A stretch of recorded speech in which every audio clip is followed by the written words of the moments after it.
versículo de memoria dice así: Ahora bien, como está escrito, cosas que ojo no vio, ni oído oyó, ni han subido en corazón de hombre, son las que Dios ha preparado para los que le aman.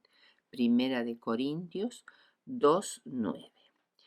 Hemos llegado al final de este trimestre, la última lección, y en ella vamos a hablar algo acerca del gran conflicto. Hablar de un descanso supremo que está preparado para el futuro implica que el descanso del cual podemos disfrutar aquí siempre está en el contexto de un mundo de sufrimiento, dolor, enfermedad y muerte. Y llegamos a comprender que esto es así por la existencia del gran conflicto entre el bien y el mal, desde que principió en el cielo hasta el final abatimiento de la rebelión y de la total extirpación del pecado. Eso es también una demostración del inmutable amor de Dios.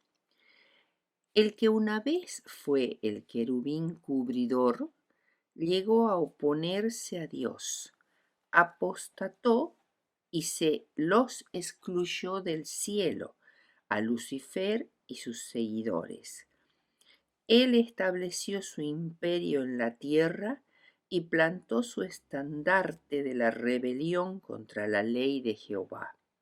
Invitó a las fuerzas del mal a agruparse en torno a su bandera, con el fin de establecer una desesperada confederación maligna para luchar contra el Dios del cielo.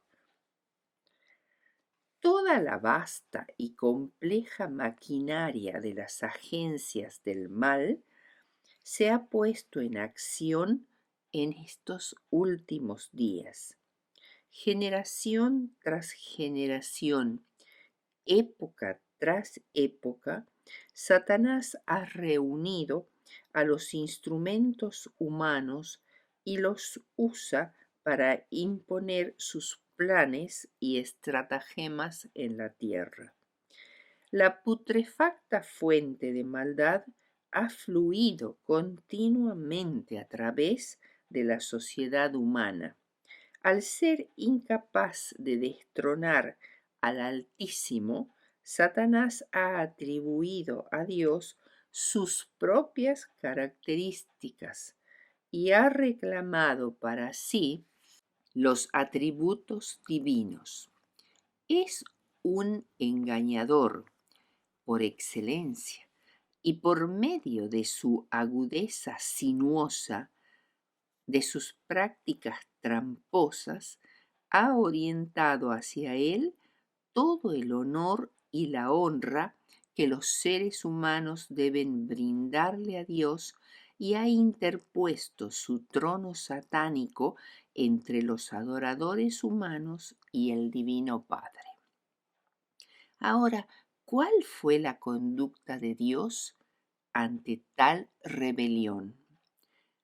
Ante la constante acusación, murmuraciones y quejas contra Dios, el Señor permitió que Satanás expusiera sus teorías. Dios podría haber destruido a Satanás y a sus seguidores muy fácilmente. Si lo hubiera hecho, habría sentado un precedente para la violencia de los seres humanos. Los principios del Señor no son de este orden. Todo poder compulsivo se encuentra bajo el gobierno satánico. Dios no trabaja de este modo. Él no nos ofrece un modelo en el cual un ser humano se alce sobre otro, y le ocasione padecimientos físicos y mentales. Estos son métodos satánicos. En los concilios del cielo fue decidido que debían aplicarse los principios que no destruyeran el poder de Satanás de inmediato, porque era el propósito de Dios establecer todas las cosas sobre una base de seguridad eterna. El universo entero debía ver estos principios satánicos en acción. El orden establecido por Dios debía contrastarse con el nuevo orden diseñado por Satanás. Era necesario revelar la corrupción de los principios del gobierno de Satanás. Así se vería que los principios de justicia que se expresan en la ley de Dios son inmutables, eternos y perfectos. El gobierno de Satanás y sus efectos sobre los hombres y sobre los ángeles demostraría cuál es el inevitable fruto de desechar la autoridad divina. Testificaría que el bienestar de todas las criaturas depende de la existencia del gobierno divino y de su ley, de modo que la historia de este terrible ensayo de rebelión habría de ser una salvaguarda perpetua para todos los seres santos, para evitar caer en el pecado y sufrir así su castigo. El mundo está lleno de hombres y mujeres que no sienten obligación alguna para con Dios por los dones que Él les ha dado. Están ávidos de alcanzar distinciones y de ocupar los lugares más encumbrados. Así, en el mundo científico y filosófico se presentan muchas ideas que no proceden de lo alto, sino de quienes han hecho del estudio el estudio erudito un ídolo y adoran la ciencia que divorcia a Dios de la educación. Era la voluntad de Dios que Adán y Eva no conociesen absolutamente nada de lo malo. Les había dado abundantemente el bien y vedado el mal, pero contra su mandamiento habían comido del fruto prohibido y ahora continuarían comiéndolo y conocerían el mal todos los días de su vida.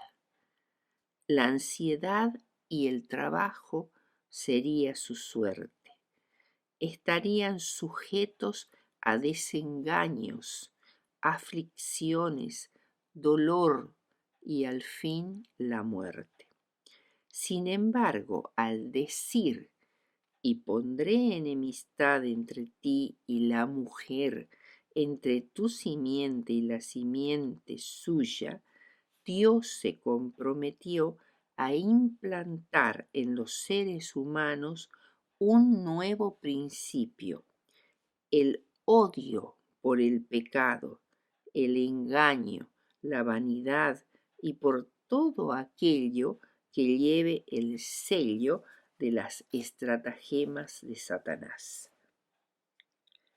Jesús dijo: si el mundo os aborrece, sabed que a mí me ha aborrecido antes que a vosotros. Ellos os vituperan y persiguen y dicen toda clase de mal contra vosotros por mi causa, mintiendo.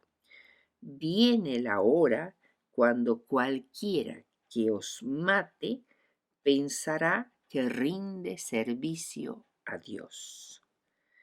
La ambición humana ha ido en procura de la clase de conocimiento que le proporciona gloria, exaltación propia y supremacía. Así obró Satanás con Adán y Eva hasta que las restricciones divinas volaron en pedazos y comenzó su educación bajo el maestro de la mentira, para que alcanzaran el conocimiento que Dios les había prohibido, conocer las consecuencias de la transgresión. El diablo no ha muerto, está trabajando con todos sus atractivas tentaciones con el fin de persuadir al mundo para que cierren sus oídos y no oigan, y así miles que debieran estar dando este mensaje de salvación al mundo han sepultado sus talentos en la tierra. El gran conflicto entre el príncipe de la vida y el príncipe de las tinieblas se ha venido desarrollando y se ha fortalecido en cada nueva generación. La verdad ha luchado contra el error y el error contra la verdad. La verdad, como es en Jesús, alcanzará la victoria que predijo la profecía, pero la mayor parte de la raza humana será arrastrada a la idolatría. La rebelión establecida es incurable y continuará hasta la finalización de la obra del tercer ángel. Aunque Satanás manifestase júbilo y pudiera parecer triunfante por un tiempo, el gran conquistador ha puesto sus ojos sobre él y no le permitirá ir más allá de los límites que le ha impuesto. A su tiempo, los rebeldes serán separados de los leales y los fieles. Cuando Moisés murió, fue enterrado por los ángeles en el monte y allí durmió. Pero no pasó mucho tiempo antes que Cristo viniera a resucitar a Moisés. Mientras éste se alzaba de la tumba y se adelantaba hacia el Señor, Satanás se paró junto a él diciendo: He ejercido control sobre él, lo he tentado y él cedió a la tentación. Ni siquiera Moisés fue capaz de observar la ley de Dios. Él ha cometido transgresión y se ha puesto de mi lado en el conflicto. Él tomó para sí la gloria que era de Dios. Es propiedad mía, pues por causa de este pecado ha ingresado en mi dominio y poder. Elena de White, manuscrito 69 de 1912. Pero Cristo no respondió a Satanás, no pronunció ninguna acusación en su contra. Judas 9 atestigua que Cristo dijo: el Señor te reprenda, oh Satán. No obstante, resucitó a Moisés de entre los muertos y lo condujo al cielo. Cristo ejerció por primera vez su poder a fin de quebrantar el poder de Satanás y dar vida a los muertos. Esto es cierto en el sentido de que las otras personas que resucitaron durante el ministerio terrenal de Cristo lo hicieron para volver a morir. En cambio, Moisés fue resucitado y llevado al cielo con vida eterna. En este sentido, esta es la primera resurrección que Jesús hizo. Este acto fue una gran victoria sobre los poderes de las tinieblas, un testimonio incontrovertible de la supremacía del Hijo de Dios. Satanás no esperaba que un ser que había muerto volviese a vivir. Creía que la frase polvo eres y al polvo volverás le concedía la posesión indiscutible de los cuerpos de quienes habían fallecido. Ahora comprendió que era despojado de su presa, que los seres mortales podían vivir después de la muerte. En consecuencia, comprendemos que vivimos en medio de una terrible confrontación entre el bien y el mal, entre Cristo y Satanás, y este gran conflicto se desarrolla en 3 niveles. Primero, un nivel cósmico, porque afecta a todo el universo de Dios. Segundo, un nivel terrenal, especialmente porque el planeta Tierra ha sido confinado Satanás, en él ha sido confinado Satanás y sus secuaces a causa de la caída de Adán y Eva. Y tercero, a un nivel personal, en la mente de cada persona. Elena de White fue atacada brutalmente por Satanás cuando empezaba a redactar el primer relato de la visión que había recibido en Ohio en marzo de 1858. Ella tenía 30 años y sufrió bruscamente una grave parálisis. Dios le reveló que Satanás había tratado de matarla con el fin de impedirle que escribiera la visión. Pero Dios la fortaleció y comenzó así toda una serie de libros sobre el gran conflicto, comenzando con primeros escritos, patriarcas y profetas, profetas y reyes, el deseado de todas las gentes y el conflicto de los siglos. Este material que hemos citado hasta aquí se ha sacado de cartas, sermones y manuscritos de Elena de White compilados en una meditación matinal llamada Cristo triunfante. Habiendo comprendido la naturaleza de este terrible gran conflicto en el cual estamos metidos de una manera imposible de salir, vamos a ver algo acerca del Apocalipsis de Juan. Juan fue uno de los 12 discípulos de Jesús, el menor de todos, hijo de Zebedeo y hermano de Jacobo. Era miembro del círculo íntimo de Jesús. Juan había residido en Efeso hasta los días de Trajano. Durante la época de Domiciano se hizo dominante la adoración del emperador romano en algunos lugares al este del mar Mediterráneo y por causa de esto eran perseguidos los cristianos. Y fue esto mismo la causa del destierro de Juan, ya anciano, a la isla de Patmos, que funcionaba como una colonia penal romana.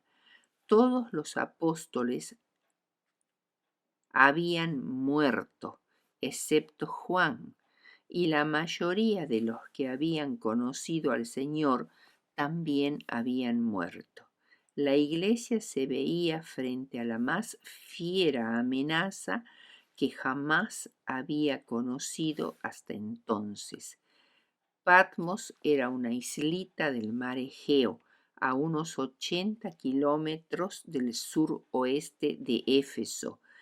Mide unos 15 kilómetros de norte a sur y unos 10 kilómetros de este a oeste, en su parte más ancha. Es rocosa y árida, su costa sumamente irregular. Juan estaba en Patmos, preso de los romanos, condenado a trabajar en las canteras por el emperador Domiciano. Es obvio que Juan, abandonado en esta isla casi desierta, rocosa y estéril, sometido a trabajos forzados, sabiendo que todos sus condiscípulos y los miembros de la iglesia de Éfeso habían muerto o estaban lejos, se hallaba muy lejos de sentirse feliz o en paz. Se sentía solo, desanimado, abandonado, pero Dios le tenía reservada una gran misión y una gran revelación en la cual vio a Cristo glorificado con el esplendor celestial, todo su cuerpo brillante como el sol y sus ropas blanquísimas, y la superficie de la isla de pronto parecía de fuego delante de él. Esta visión le produjo tal sentimiento de su propia debilidad e indignidad que quedó completamente anonadado y embargado de temor. Obviamente, todas las visiones que Dios le dio animaron a Juan y lo llenaron de alegría y entusiasmo, porque le dieron un propósito maravilloso a su estadía en ese lugar aislado, rocoso y estéril en el cual había sido encarcelado. Cristo mismo le dio mensajes de ánimo destinados a la iglesia perseguida. Cuenta regresiva.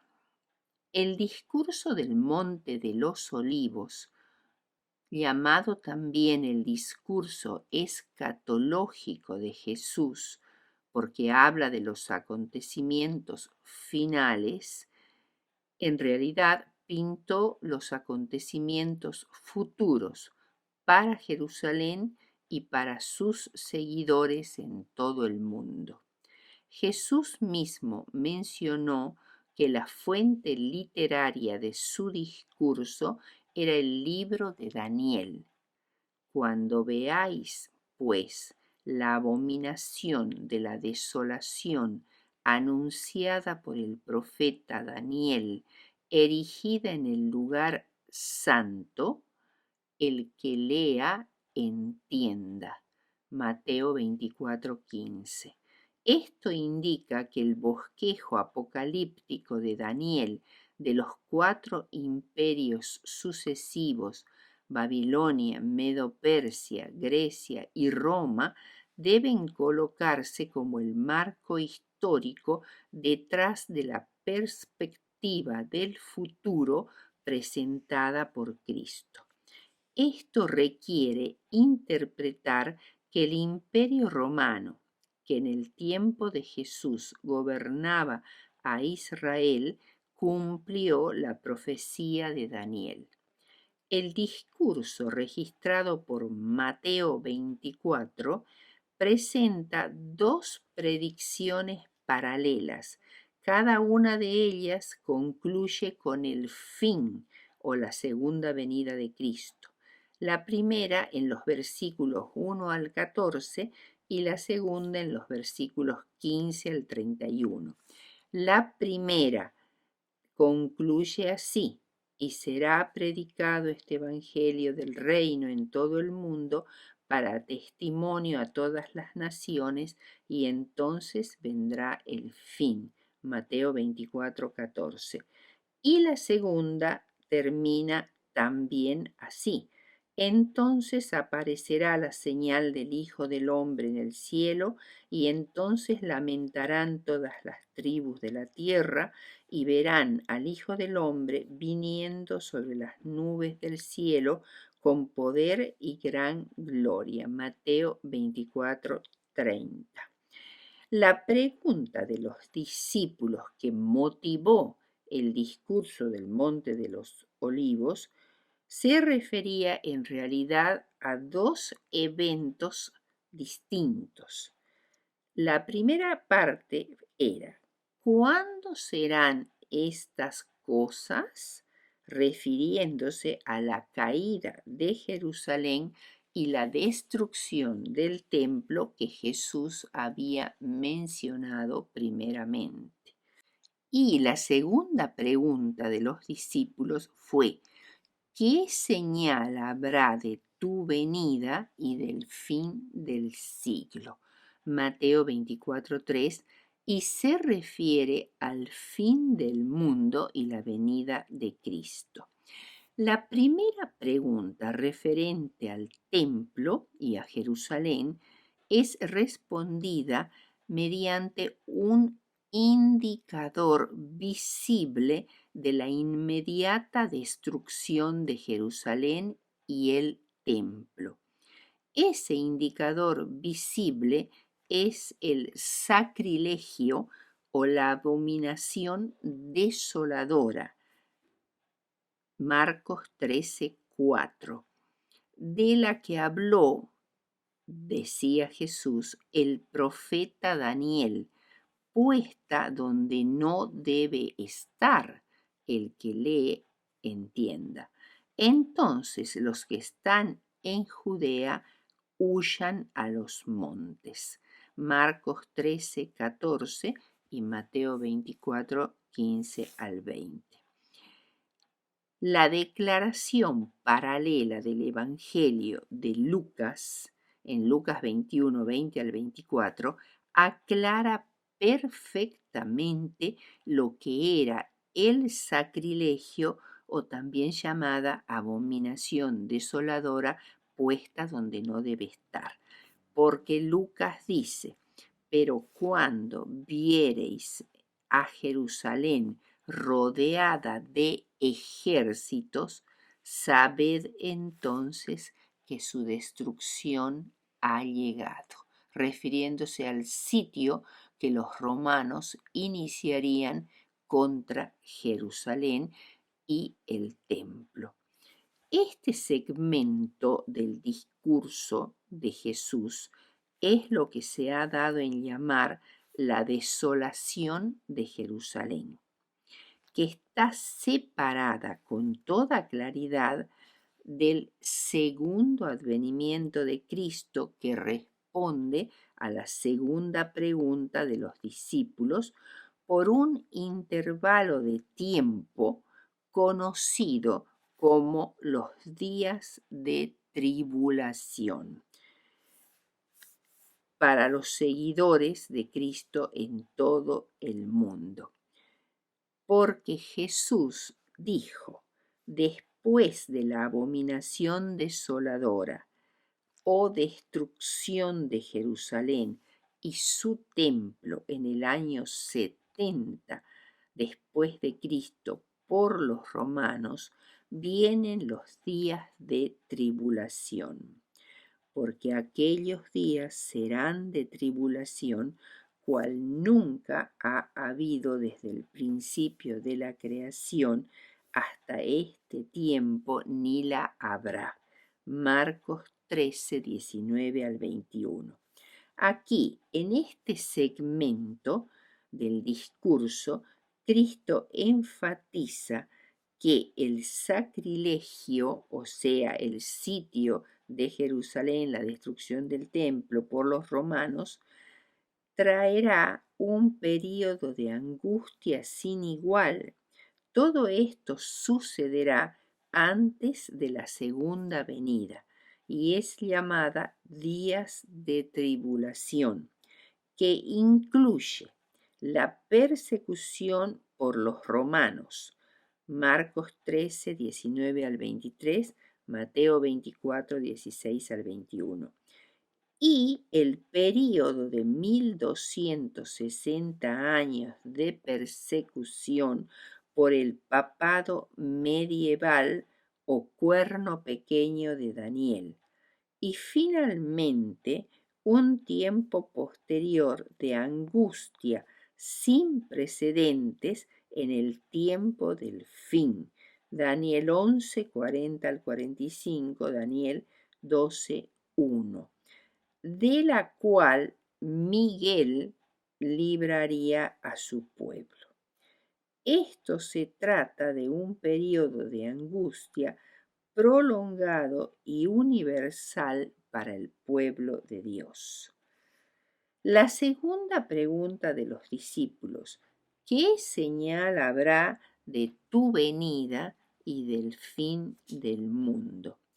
Para contestar esta pregunta, Cristo dio una serie de señales, y estas señales son llamadas por Cristo mismo los dolores de parto, y comprenden la aparición de falsos profetas y falsos cristos, las guerras y rumores de guerra, los terremotos en muchos lugares en todo el planeta Tierra, hambre y alborotos y pestes, incluyéndose allí las pandemias, y la predicación del Evangelio a todo el mundo. Estas señales, dijo Jesús, no deben ser causa de alarma. Es necesario que suceda así, pero aún no es el fin.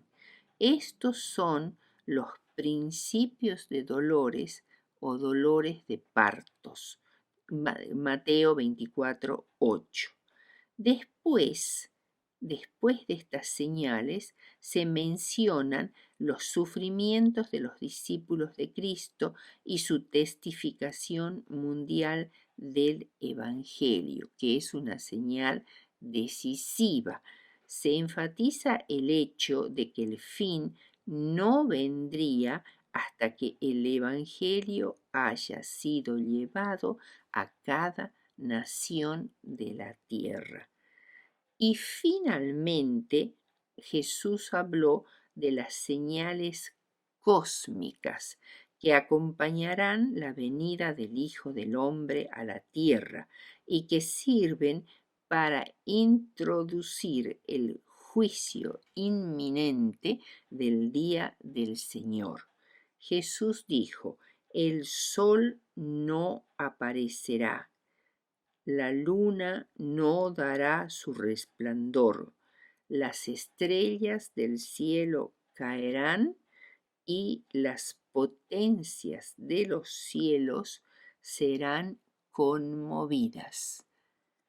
Si la segunda venida de Cristo es una venida literal, entonces también debe entenderse que las señales inmediatas cósmicas de la segunda venida son eventos cósmicos literales que realmente trastornarán la tierra y sumirán en la angustia a sus moradores.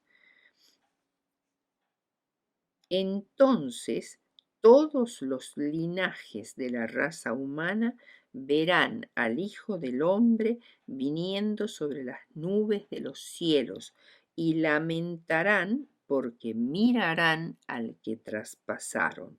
Cuando estas cosas comiencen a suceder, dice Jesús, erguíos y levantad vuestras cabezas, porque vuestra redención está cerca. Lucas 21, 28. Órdenes de marcha. Malaquías 4:5 dice: He aquí, yo os envío el profeta Elías, antes que venga el día de Jehová grande y terrible. Una gran obra de reforma debe realizarse para preparar a un pueblo que pudiese subsistir en el día de Dios. El Señor vio que muchos de los que profesaban pertenecer a su pueblo no estaban preparados y en su misericordia iba a enviar una amonestación para despertarlos del sueño e inducirlos a prepararse para la venida de su Señor. En el capítulo 14 de Apocalipsis encontramos un triple mensaje proclamado por seres celestiales y seguido inmediatamente por la venida del Hijo del Hombre para cosechar la mies de la tierra. Los ángeles que proclaman estos mensajes no son literales, sino simbólicos, y a quienes simbolizan al pueblo de Dios que daría estos mensajes al mundo. Estos mensajes de los tres ángeles son las órdenes de marcha para el pueblo de Dios y en realidad ya están siendo predicados por la Iglesia, aunque todavía no ha alcanzado la difusión que debe realmente tener. El primer mensaje tiene que ver con la predicación del Evangelio eterno a los moradores de la tierra, recordándoles que la hora de su juicio ha llegado, por tanto deben adorar al Creador de todo. Este mensaje trae a colación la gran verdad de que Dios es el creador de todo y que en memoria de este gran acto creador debemos guardar el séptimo día de la semana como día santo y de reposo. Este mensaje comenzó a proclamarse en 1844, época en que se inició en el santuario celestial el juicio investigador previo al segundo advenimiento de Cristo. De ahí la importancia y la pertinencia de este mensaje que anuncia que el juicio ya ha comenzado. El mensaje del segundo ángel proclama: ha caído Babilonia, la gran ciudad, porque ha hecho beber a todas las naciones del vino del furor de su fornicación. Apocalipsis 14:8. Se proclamó por primera vez este mensaje en el verano de 1844 y se aplicaba entonces más particularmente a las iglesias protestantes de los Estados Unidos de Norteamérica, donde el mensaje del juicio, o sea, del primer ángel, había sido más ampliamente proclamado y más generalmente rechazado, y donde la decadencia de las iglesias había sido más rápido. Pero el mensaje del segundo ángel no se cumplió totalmente en 1844. Aún no se puede decir ha caído Babilonia, la gran ciudad, porque aún no ha dado de beber a todas las naciones del vino del furor de su fornicación. ¿Qué es este vino? Sus falsas doctrinas, entre ellas la observancia del domingo, un falso día de reposo, y la doctrina de la inmortalidad del alma tan extensamente predicada, diríamos así, por todos los medios de comunicación y por todas la literatura y las películas, miniseries, etcétera, etcétera. La evolución y muchas otras falsas doctrinas. Aún tiene Dios mucho pueblo en Babilonia. Por tanto, el segundo mensaje debe ser proclamado junto con la solemne invitación: salid de Babilonia, pueblo mío, para que no seáis partícipes de sus pecados ni de sus plagas.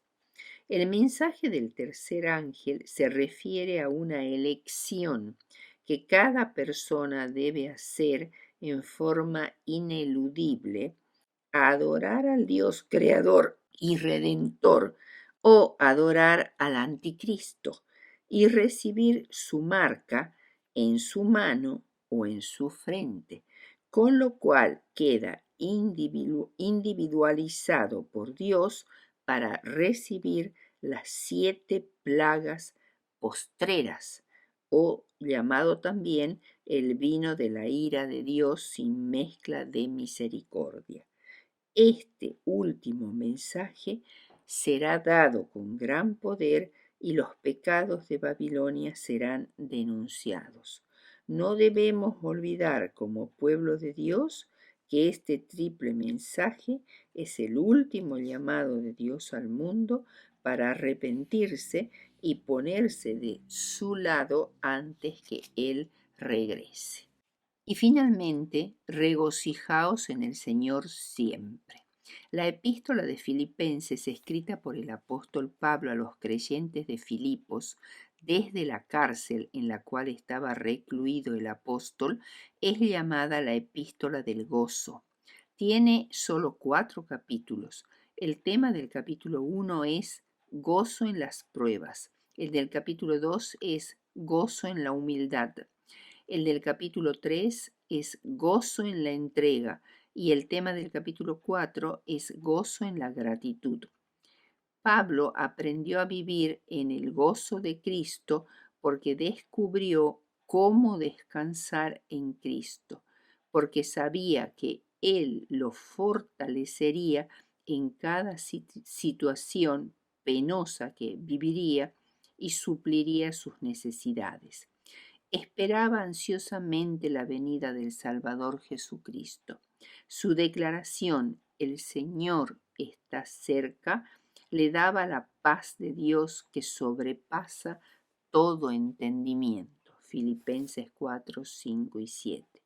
Junto con Pablo podemos regocijarnos en el Señor siempre, ya que nunca habrá una situación tan miserable y penosa en la que Cristo no nos brinde ayuda inmediata hoy, esperanza para el mañana y la promesa del descanso supremo en Cristo por toda la eternidad.